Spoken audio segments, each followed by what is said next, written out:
सात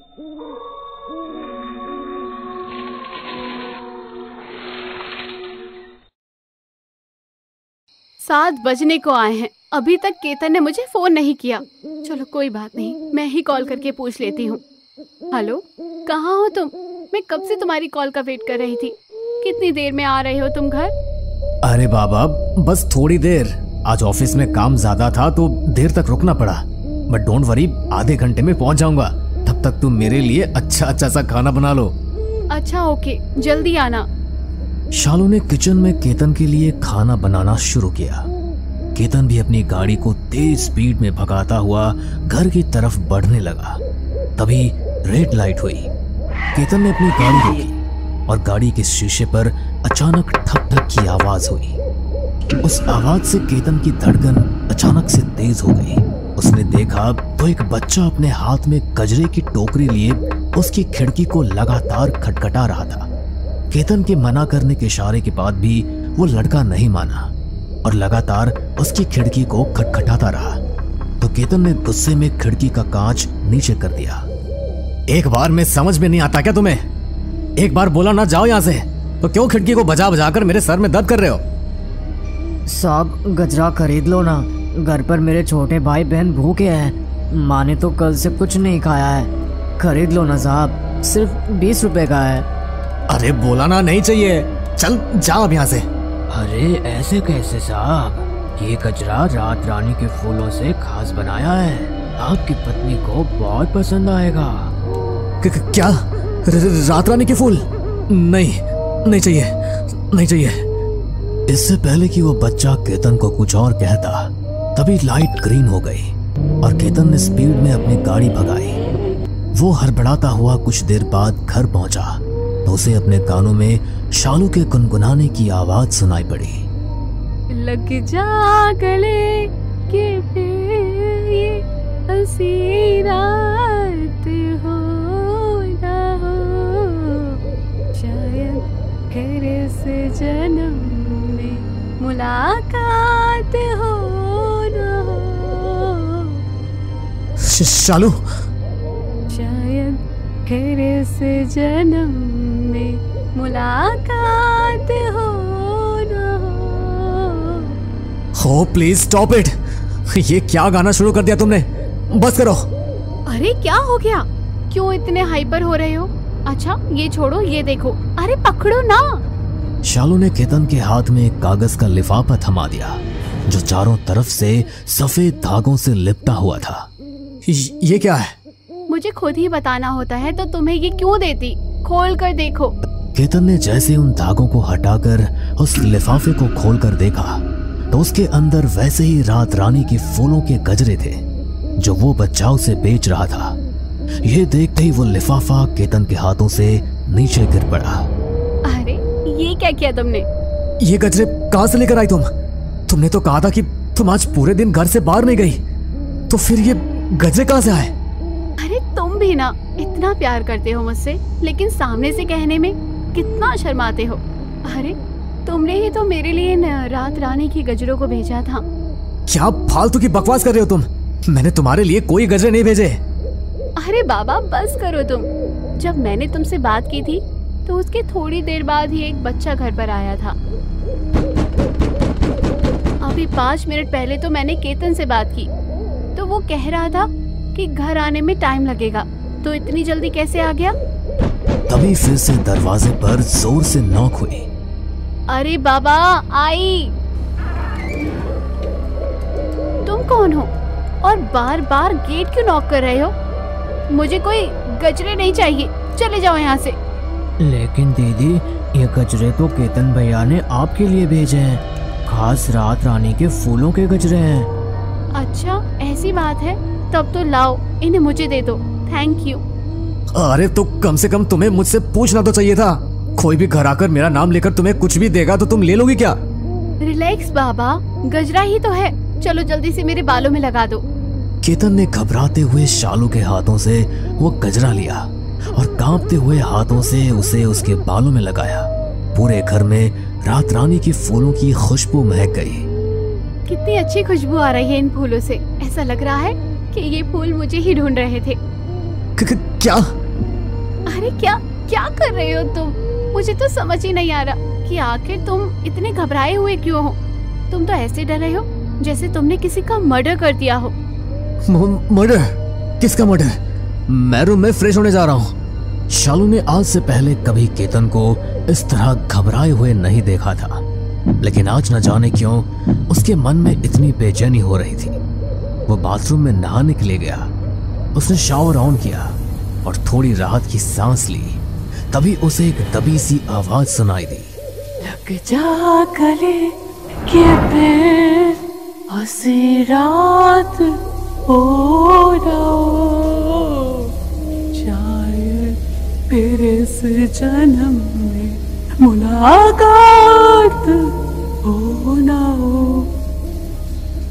शालू, तुम हो क्या बाहर? कोई जवाब नहीं आया, लेकिन केतन के कानों में फिर से वही आवाज पड़ी।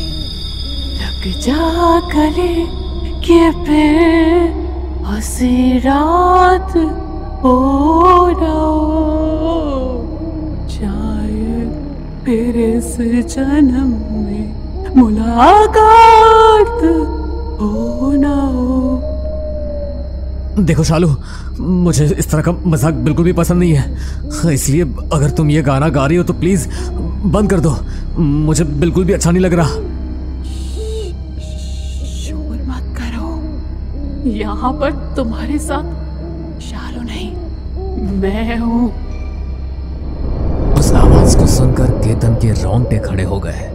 शायद वो जानता था कि वो किसकी आवाज है। ऐसा नहीं हो सकता, ये सच नहीं हो सकता। वो तो मर चुकी है, उसकी आवाज मुझे कैसे सुनाई दे सकती है?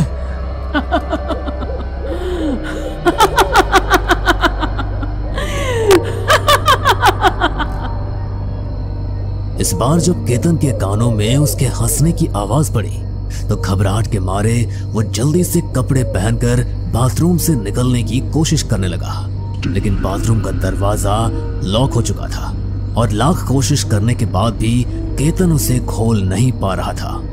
शालू, शालू, प्लीज हेल्प मी शालू। मैं बाथरूम के अंदर लॉक हो गया हूँ, प्लीज मेरी मदद करो। अब तुम चाहे कितना भी चिल्लाओ, लेकिन कोई तुम्हारी मदद के लिए नहीं आएगा।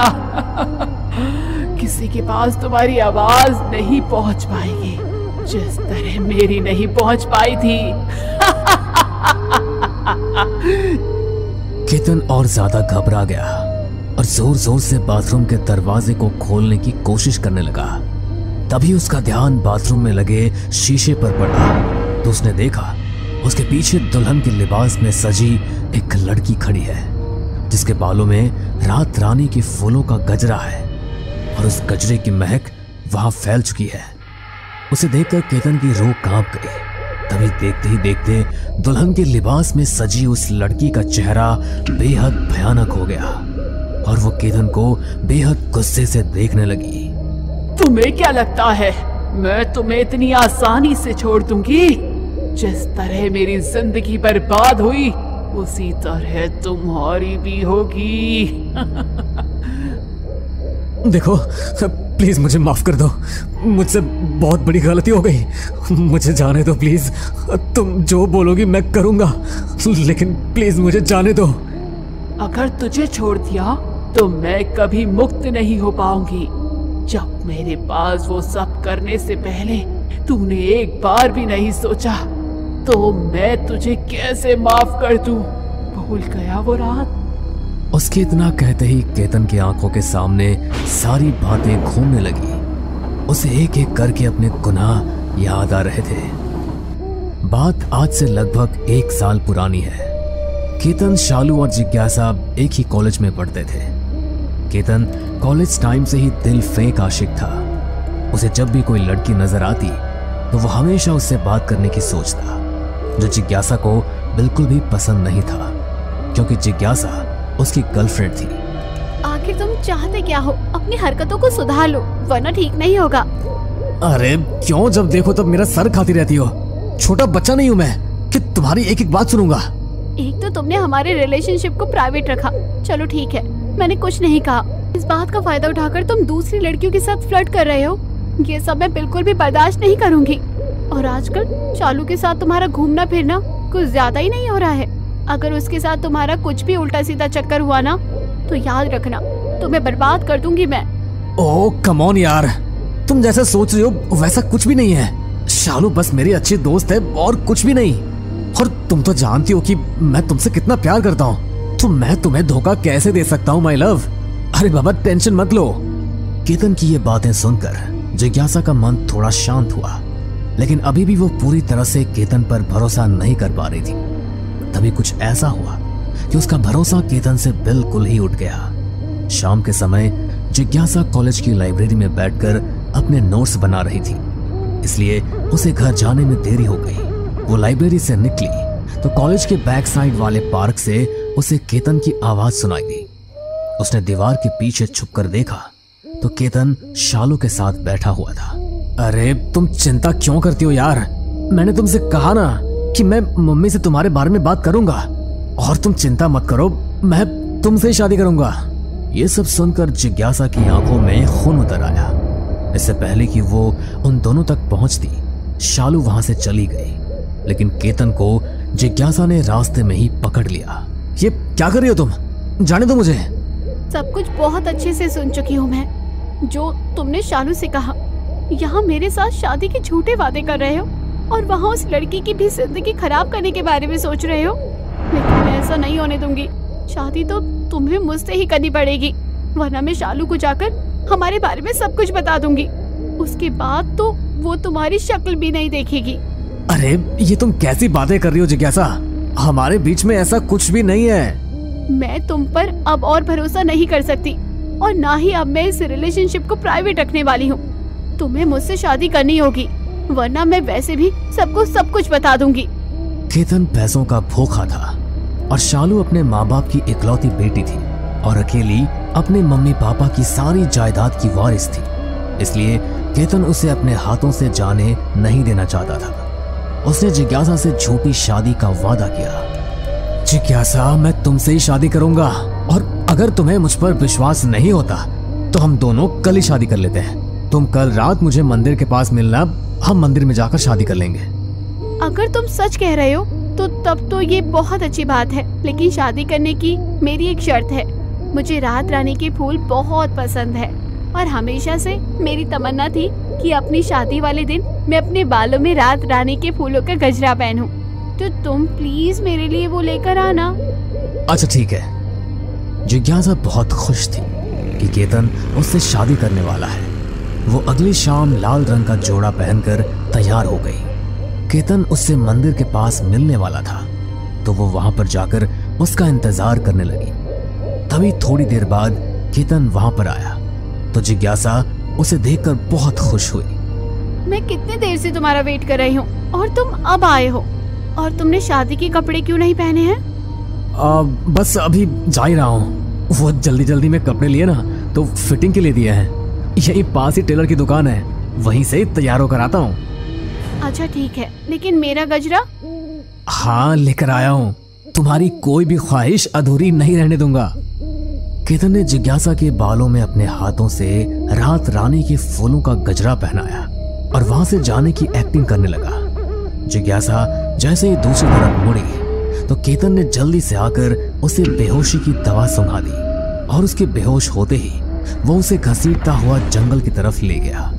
वहां उसने बड़ी ही बेरहमी से जिज्ञासा को मार डाला और उसे जंगल में ही दफना कर आ गया। वहां कोई आता जाता नहीं था, तो किसी को भी उसके बारे में कुछ पता नहीं चला।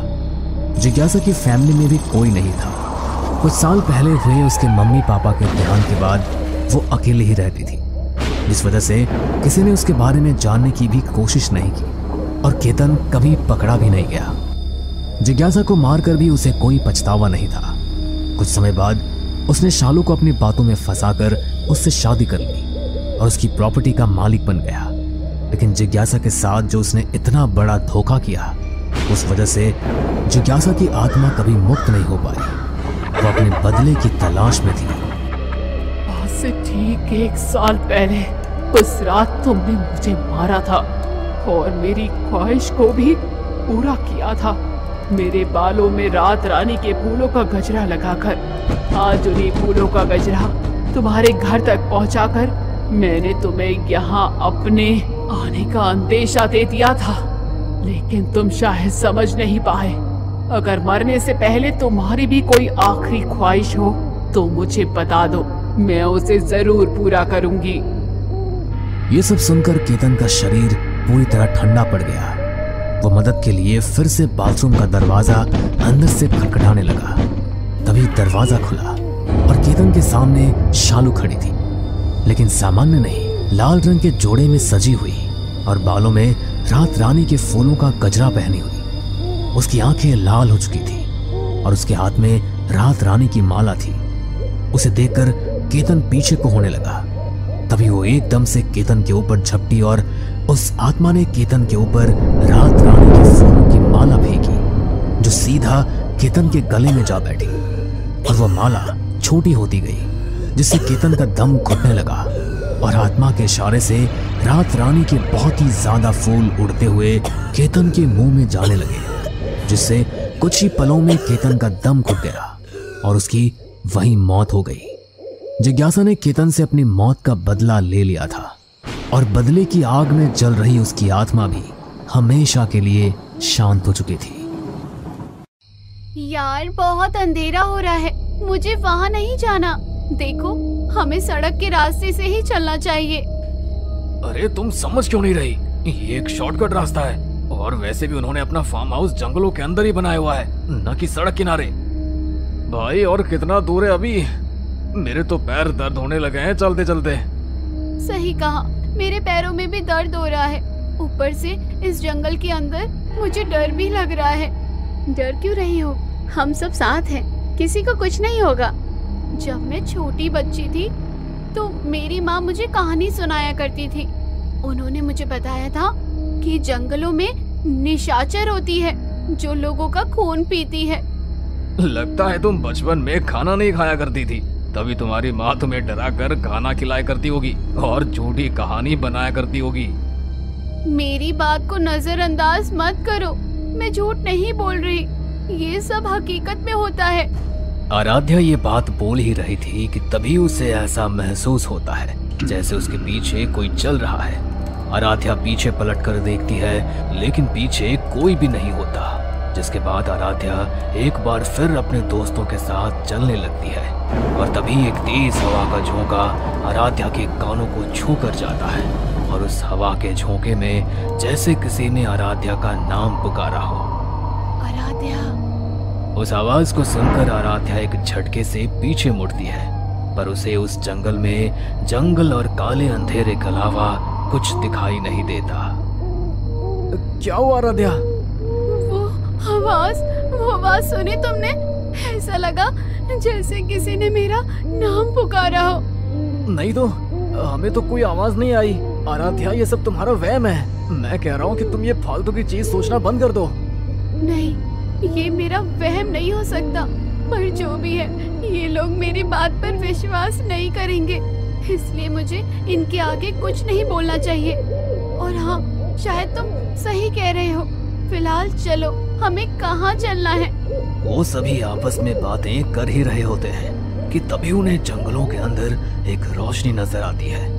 वो सभी उस रोशनी की तरफ जाते हैं। चारों तरफ बहुत तेज अंधेरा होता है, लेकिन देखते ही देखते वो जंगलों के बीच फार्म हाउस में पहुंच जाते हैं, जहां पर फार्म हाउस को बहुत अच्छे से सजाया हुआ होता है। वहां पर मयंक अपने सभी दोस्तों को देखकर बहुत खुश होता है और उन्हें गले से लगाता है। जितना भी उनका डर था वो सब जा चुका था, क्योंकि अब वो आराम से फार्म हाउस के अंदर पार्टी कर रहे थे। ये मयंक का 22वां बर्थडे था और वो अपने बर्थडे के चलते सभी को पार्टी दे रहा था, लेकिन सभी दोस्तों के आने के बाद भी उसे किसी का इंतजार था। क्या हुआ मयंक, तुम केक कट क्यों नहीं कर रहे हो? चलो जल्दी से केक कट करो ना। वो आने ही वाली होगी, बस अब थोड़ी देर और इंतजार कर लेते हैं। तुम किसकी बात कर रहे हो? कौन आने वाली है? क्या तुमने कोई गर्लफ्रेंड बनाई है? तुम ऐसा भी समझ सकते हो। इतना बोलकर मयंक शर्माने लगता है। तभी उसके फार्म हाउस का दरवाजा खुलता है और उसके अंदर एक बहुत सुंदर लड़की आ रही होती है। जिसने पतली कमर और सुंदर शरीर के साथ साथ लाल रंग की साड़ी पहनी होती है। साथ में उसके लंबे लंबे बाल थे। उसकी सुंदरता मानो जैसे फार्म हाउस की सजावट को 4 चांद लगा रही हो। सबकी नजर अचानक से उस लड़की पर पड़ती है। वो इतनी खूबसूरत थी कि लड़कियां भी उसकी खूबसूरती को देखकर उसके चेहरे से नजर नहीं हटा पा रही थी। तभी वो लड़की हाथों में फूल लिए मयंक के पास आती है और उसे गुलाब का फूल देकर बर्थडे की शुभकामनाएं देती है। उसके चेहरे की हंसी को देखकर सभी लड़के मोहित हो जाते हैं। इतने में पुनीत कहता है, अरे मयंक, क्या कंटाप लड़की है ये। अरे मैंने ऐसी लड़की पूरी कायनात में कभी नहीं देखी। अरे ये तो खूबसूरती में मिस वर्ल्ड को भी फेल कर रही है। ओ तू अपना मुंह बंद रख, ये कोई मिस वर्ल्ड नहीं है, ये मेरी गर्लफ्रेंड है, इसका नाम निशा है। ये सुनते ही आराध्या हैरान हो जाती है। वो निशा को देखती ही रह जाती है। उसके मन में निशा को लेकर बहुत कुछ चल रहा था, लेकिन उसकी खूबसूरती के आगे किसी को कुछ भी दिखाई नहीं दे रहा था। तो यहाँ निशा मयंक और उसके सभी दोस्तों से बात कर रही होती है। उसके हंसते हुए बात करने की तरीके से सब लोग बहुत मोहित होते हैं। निशा सभी के साथ बहुत जल्दी घुल मिल जाती है। इस बात से सब लोग बहुत खुश होते हैं, मानो उस पार्टी को 4 चांद लग गए हो। और सभी निशा के साथ डांस भी करते हैं। देखते ही देखते आधी रात हो जाती है और सभी कुछ ड्रिंक्स के साथ पार्टी को एंजॉय करने लगते हैं। चलो बहुत रात हो गई है, अब हमें आराम करना चाहिए। कल हम अपने अपने घर के लिए निकलेंगे। चलो निशा, कमरे में चलते हैं। मयंक निशा की कमर में हाथ डालकर उसे कमरे के अंदर ले जाता है। निशा भी मयंक के करीब जाकर मदहोश हो जाती है। लेकिन जैसे ही घड़ी के अंदर 3 बजते हैं, निशा देखते ही देखते बला की खूबसूरत से भयानक चुड़ैल में बदल जाती है। उसे देखकर मुर्दा दोबारा मर जाए इतनी खौफनाक लगने लगती है। मयंक के पूरे चेहरे से पसीने टपकने लगते हैं और वो हैरान हो जाता है। अभी तक जिस हसीन लड़की के साथ वो अपनी शाम बिता रहा था, वो एक भयानक चुड़ैल कैसे बन गई। ये बात उसे परेशान करने लगती है। इतने में निशा मयंक से कहती है, क्या हुआ तुम्हें? तुम मुझसे दूर क्यों हो गए हो? मेरे पास आ जाओ, मेरे करीब आ जाओ। मुझे जाने दो, मैं तुम्हारे पास नहीं आना चाहता। कौन हो तुम? मयंक की ये बात सुनकर निशा जोर जोर से हंसने लगती है।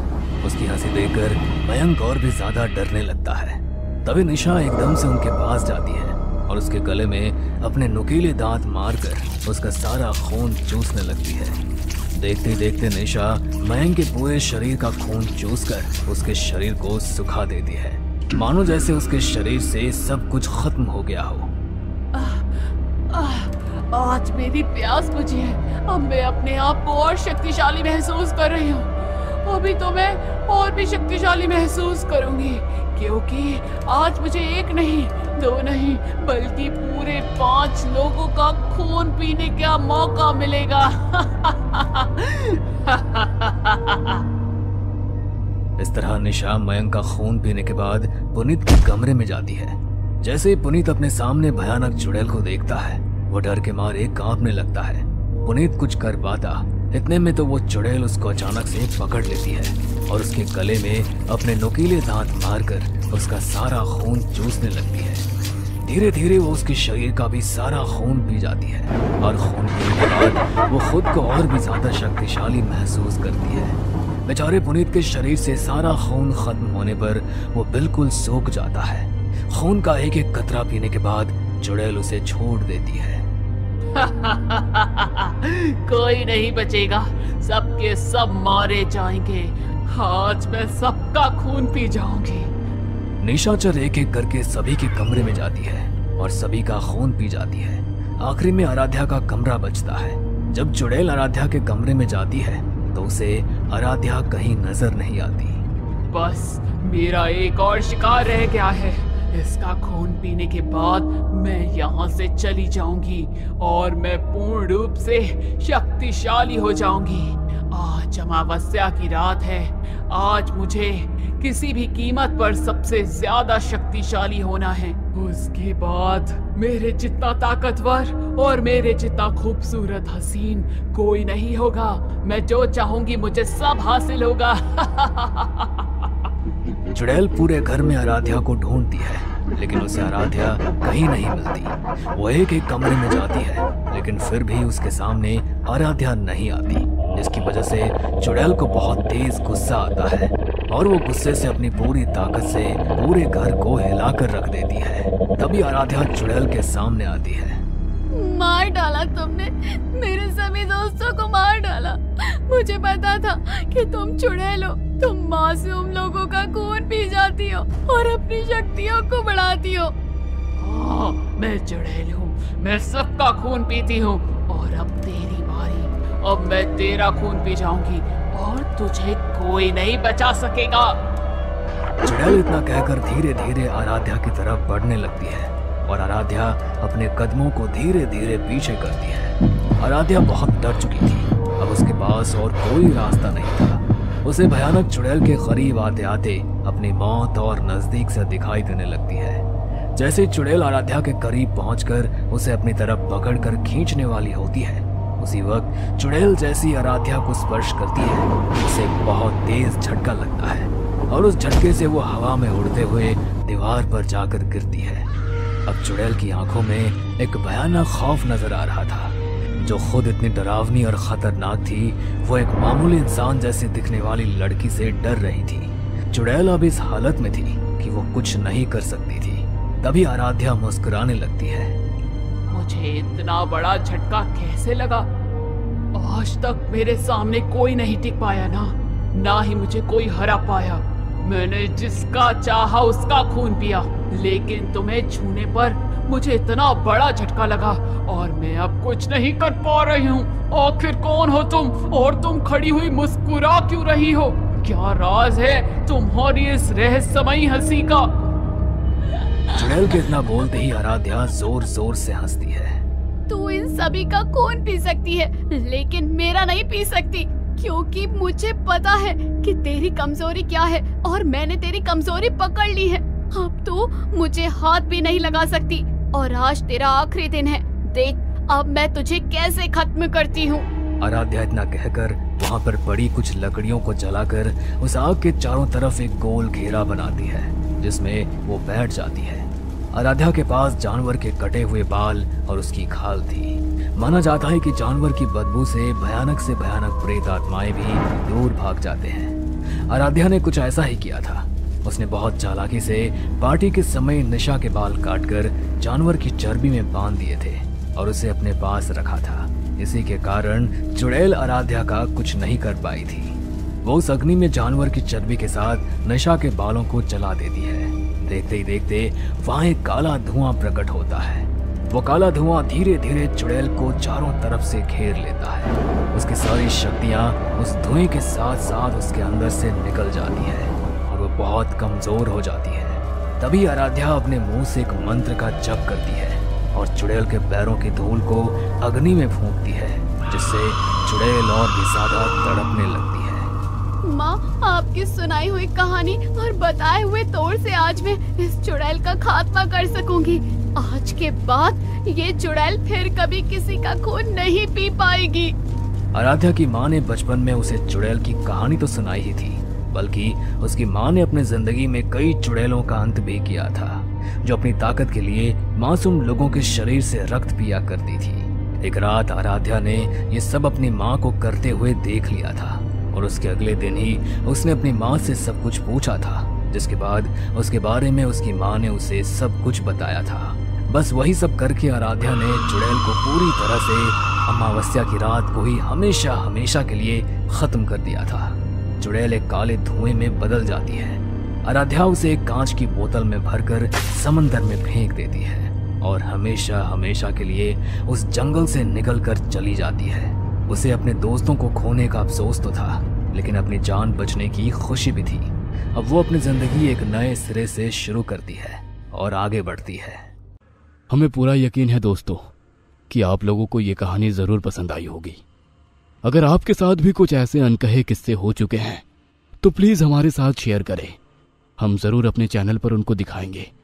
हमारी ईमेल आईडी नीचे डिस्क्रिप्शन बॉक्स में दी गई है, तो प्लीज हमारे वीडियो और चैनल को शेयर एंड सब्सक्राइब करें और बने रहे हमारे साथ ऐसे ही अनकहे किस्से और कहानियां सुनने के लिए।